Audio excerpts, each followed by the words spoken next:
Good morning guys, magluto ko biko. Muna ako ipamahaw karon no. So ang ingredient is sticky rice. 1 cup lang na siya guys. Tapos na ako'y peanut nga akong gidurog.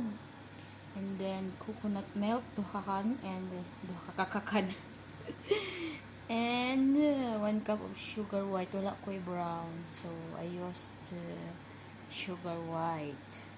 No white sugar. Okay, let's cook. Ayan na po guys ang ating coconut milk. Hintayin lang natin siya na kumulo. Tapos ilagay natin yung ating white sugar. Pakukuluan lang natin siya. Hintayin lang. See you later. Ayan na guys. At kumukulo na ang ating gata, ang ating coconut milk. So ilagay na natin yung ating white sugar.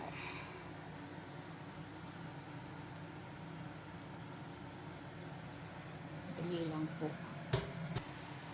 I-mix lang natin siya ng bahagya. Tapos, hintayin natin siya na lumapot, mga darling. Kasi, grabe naman ang balahibos ang akong kamot. Para talaga akong unggoy, guys. May unggoy na naglalata. Ano ba yan?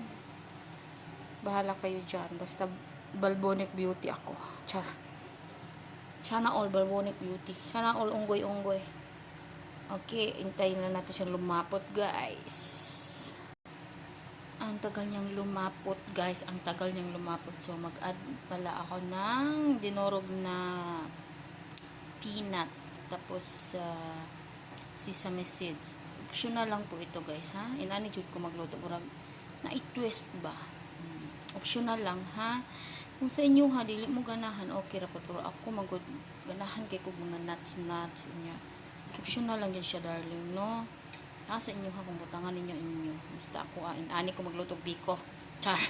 Waibot anay. Charot. Tara guys, murag nilapot na gid siya. Ginoo Lord, after of 3 years bago siya mulapot, no? Mo din mo din siyang lami ay ano maghulat jud kagano sa siya mulapot, no? Diyos ko marimar. Lapot na dyan siya, oh my god. Sa wakas, ibutang na dyan na ako itong sticky rice. Charan! Luto ng ating biko, guys. Maghimo og toppings, ani. Ibalhin siya na ako sa plastic container. Atcha! Kalami siya. Okay, guys. Gagawa ako ng toppings. Ano pala ako kanina ng konting gata. Ayoko ng tubig. Gusto ko gata. Ito ay pang toppings niya. Toppings. Sana ako toppings. Ayan na siya, guys. So, ilalagay na natin siya sa top ng ating biko. Wait lang.